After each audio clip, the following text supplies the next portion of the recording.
Welcome back to Redgate Farm. Today we're going to take a little walk on the wild side, and we're going to harvest food that we didn't plant.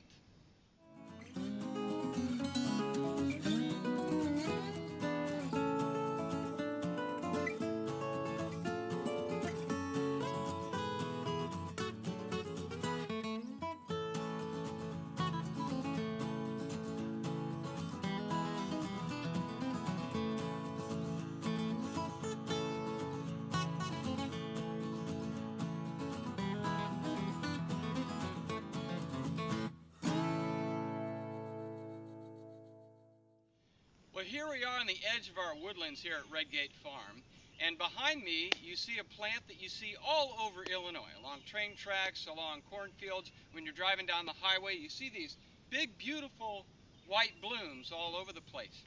This is actually an elderberry bush, and a lot of people don't even know that. I was talking to the power company guy the other day, and he said, I didn't know that was elderberry.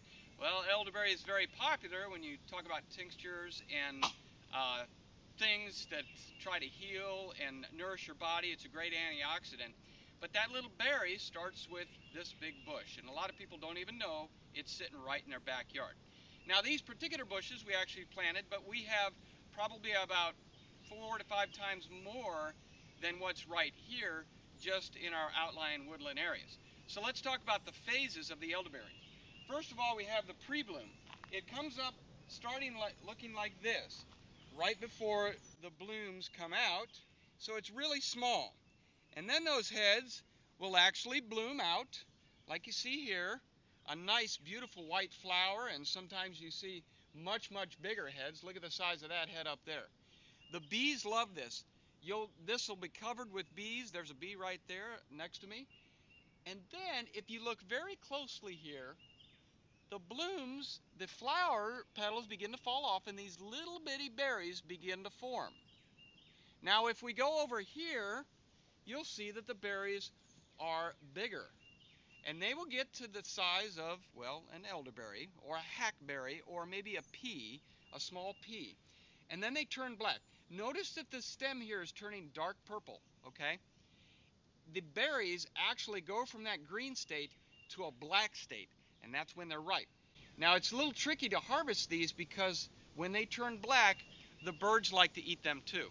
So what we have to do is keep an eye on these things and harvest them not when the entire head is black, but when about 80 to 90% of that head is black, and then we'll pull it off and we'll take it inside and shake it down, and we start processing our elderberries. Well, as you're walking along the edge of your woodlands, especially the edge that has a southern exposure, you're going to get a lot of sunlight there. And a lot of people kind of curse the thorns and the thistles right along the edge, and they whack it out with a bush hog or something like that. But when that happens, be very, very careful. Because what also likes the edge of the woodlands and has thorns are the black raspberry, the wild black raspberry. Very prolific here in Illinois, and we have a lot of them here. So if you look at this berry, it's a very dark color, and this is kind of the end of the season. You see we've picked a lot of these off. We've made quite a bit of jam. We threw some of the mixture into a pie. Very, very nutritious berry, but a strong flavor. Not so much on the sweet side, but packed with flavor. And you can also use these leaves for tea. And the great thing about these is they come back year after year. Even if the goats get in and eat these down, they actually come back again. You can dig up the base of them and transplant them and have your own garden along the edge of the woodlands. Very, very hardy plant and delicious berry. Well, moving down a little further, we've run into a patch of wild gooseberry. We have a lot of wild gooseberry here. This is very similar to what we have in the garden. You can tell by the leaf pattern. That is a gooseberry leaf, and in the middle of this little gooseberry is a black raspberry trying to peek his head out there. So they're competing for the same space. A lot of the berries that we grow in the garden or that you find in the grocery store are cultivars of the wild version. So the wild berry may not be as big, it may not be as sweet, it may be a different color, but essentially it's usually got the same or even better nutrient value.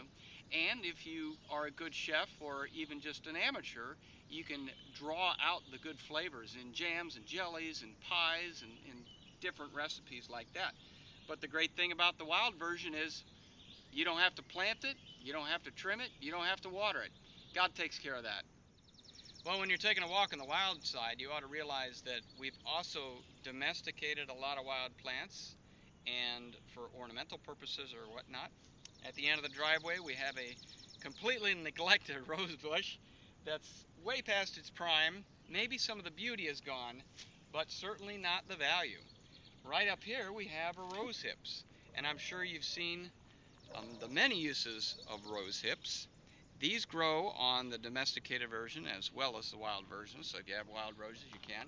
If you have a rose bush that you've neglected for a while and you think it's not useful anymore, well, you're wrong, because these rose hips will come out, they'll ripen right there on the plant, and we can pick them later and use them in some tea. Well, we don't have a whole lot of coniferous here on our property, but I will never forget the value of the coniferous. In Colorado, I was doing survival training, and all along the ground in the mountains were juniper bushes, and the juniper berry is edible. And when you're in survival training and you don't eat for a week, you basically have to live off the land. And I used to crawl around and pick those juniper berries all day and put them in my cargo pants and chew on them all day long. Turns out they're very high in vitamin C, just like the pine needle here. My kids walk around chewing on pine needles all the time. There's pine nuts. There's turpentine that's made from the pine tree. There's just a tremendous amount of value in your coniferous trees, and if you research your particular tree on your property, you'll find out exactly what you can do. But now as we pan down, right below these pine trees, we have some plantain growing. And the plantain is used for different things, but poultice is one of the things we can use plantain for. And that grows pretty much all over the place. We're just standing in our pasture with our goats screaming at us in the background. But we can come out anytime and pick this. We can pick dandelions out of the pasture. Dandelions have a tremendous amount of value in them. And they've actually got cultivars now that you can buy and plant in your garden. But you can also go out and get the wild version. Well, here we are down in the woods, and when I walk through the woods, I look at it with a different eye, really. I'm looking on the floor for mushrooms and things like that, and I'm looking at the canopy for trees. We heat our house with wood, so it's kind of a critical part for our lives. But I also have a lumber mill where I make structures and stuff. One of the trees that's probably most prolific here at Redgate Farm is the black walnut tree. Black walnut wood is extremely valuable. In fact, a friend of mine not too far away got $15,000 for a single black walnut tree because the wood is very valuable. But for us, there's a lot more value. You might have seen our other videos where we tap our black walnut trees and we get black walnut syrup. But even more than that, black walnuts produce, well, black walnuts. Now these black walnuts are different than the English walnut that you find in the grocery store. The husk is a heck of a lot harder. It's harder to get to the meat. You have to have a special nutcracker, and we use wire cutters actually to get to the meat of it. It also has a decidedly different flavor. It's a very, very strong flavor. In fact, you can smell the flavor in the nut. If you actually pick the nut up, you will smell a very, very strong smell. Now these nuts are younger. They just fell probably a June drop or something like that. They're not very old. But the more mature ones are bright green on the outside, maybe a little darkness like this, and they're fatter. And that husk comes off to reveal the nut on the inside. So you can find these on the ground. That's how you identify black walnut trees. A lot of times you just look at the ground and you find the nuts on the ground. I have quite a few here. So just remember as you're walking along that edge of the forest that berries are seasonal. So you may not see them in the spring or you may not see them in the fall, but you may see them at a different time of the year. Blueberries, gooseberries, raspberries, blackberries, different things like that. And it depends on where you live too. So find out what berries are in your area and go along your woodland. Now we're getting a little deeper into the woods now. It's about 95 degrees, so I'm not so unhappy that we're getting into the shade now. This little tree right here is actually a mulberry tree. Mulberries are not usually sold in stores because they don't keep very long. A mulberry, you pretty much pick it and eat it, or you pick it and you put it in a pot. If you put it in the fridge for a couple days, you take it out and it's black mush, or white mush, because there's also a white mulberry. And this particular tree is a black mulberry tree. Now, if you're going to harvest these, the kids like to come out and harvest them, and sometimes they come barefoot. Realize the bottom of their feet are going to be completely stained, because these black mulberries, they stain very, very bad, but they're absolutely delicious. And again, you have to pick them and eat them pretty quick, or make a jam or a pie or something. And as Danielle pans up, you can actually see the leaf pattern, and you can see some mulberries, I think, right above her. And this big old rotten oak tree next to us is how my kids climb up and pick the berries. It's better to have the branches down low, but if you don't, just pick them as you can. Here I am standing beside the mighty white oak tree. We have a lot here on the property, and yes, they have food value too, not just wood value. So all along the ground, if you're adventurous enough and have the time, you can pick up the mighty acorn. And you can actually make flour with the acorn. It's not an easy process, but it's doable, and it's food. Well, now we're deeper down in the woods, and as you're walking through the woods, you always want to look up for the trees and down for the forest floor. One of the things in early May to pop up is something called the mayapple, and it's one of the first things to come out of the ground in the springtime. And it has a nice little canopy here after it shoots up, and these leaves are nice and big because they hide the secret that's below them. And the secret below them is the mayapple. This is a delicious fruit, so delicious that my deer and my raccoon and my badgers and everything else come down and eat it. It's very hard to harvest these because they come down, it's like a citrusy flavor. And it's got a good strong flavor, but it's something, if you've never tasted one, you really ought to try a mayapple. But it has to ripen. This one's not ripe, and it has to turn yellow and get a little bit soft. And then you can just basically peel it back and eat the inside, and it's a delight for any king.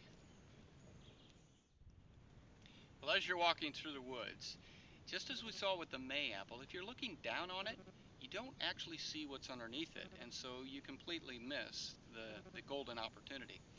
If you have kids, it's great because they're a lot shorter and they can crawl around the forest floor, and they do because they're playing, and they'll run into things that most people don't see. One of those things is mushrooms. Mushrooms like moisture, and they like the forest floor, they like rotting wood and different things. But mushrooms grow throughout all seasons. Different types of mushrooms grow at different seasons. You know, for example, the morel, that only grows in a very, very short window, usually in April around here in Illinois. But before I say much about mushrooms, I want to say this. Mushrooms can be very dangerous. There are a lot of poisonous mushrooms. There's a lot of edible mushrooms. And to tell the difference is extremely difficult. I have 2 books on just Illinois mushrooms. And yet, in different regions, there's different mushrooms. There's thousands of varieties. So find a mycologist, find a university. Please don't surf the internet and think you're going to find whether it's poisonous or not, because even the books I have and the pictures that I see on trusted mycologist sites, they don't necessarily look like the mushrooms on my property. Chicken of the woods is a great example. We love chicken of the woods, and it's one of our favorite mushrooms. But it really doesn't look like the pictures that I have in my book. But we eat it every year. So let's take a look at this mushroom down here. This is a bolete. And I know that because it has pores on the bottom. It has a nice cap here, thick stem. I can identify mushrooms by, I can rub it on the bottom and see if it turns dark.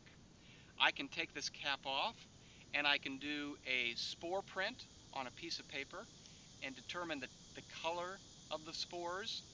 I can look at features like this. Does it fold up on the sides? How thick is the trunk?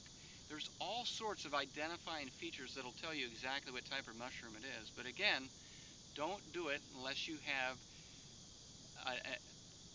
unless you are certain you know what that mushroom is. You can also grow your own mushrooms. You can mimic the forest floor and use sawdust or dirt, or use cellars, or you can put spores into wood. You've seen that on the internet and stuff. But really, there are a tremendous amount of mushrooms throughout our property, and we don't have to plant any of them. But realize that this tree spawned all these, and now all those spores are going to fall down, and if I come back next year, probably 2 to 3 times the amount if I leave this log here. So this is it. God's planting a garden, and I'm reaping the benefits.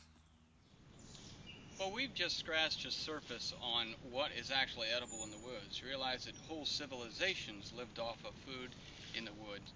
And you also have to realize that in the grocery store, the foods that you see there are the foods that are conducive to mass production. Mass production, processing, packaging, shipping, storage, it's all about mass production. So a lot of these foods, well, they're hard to process or they're hard to mass produce. So it's not like there's not a lot of it out there. There's a tremendous amount. You've got roots and nuts and fungus and berries and herbal teas you can make with things, and some plants are poisonous, but maybe their roots aren't, or maybe their leaves are poisonous, but their berries aren't. Consider rhubarb. Rhubarb is considered poisonous, but you can use the stems in cooking. So I would advise any of you to go out into the woods, any wooded area that you have, and research each and every plant that you see there and see if there's properties or edible portions of it, or things that you can use for salves or teas or anything. It's in abundance out there in our nature, and we should take advantage of it. Well, thanks again for watching. We love learning here at Redgate Farm, and we hope that we can share some of that knowledge with you. If you want more detailed knowledge of what we're doing and aspects of how we do things, visit our Patreon site. You can see the link below.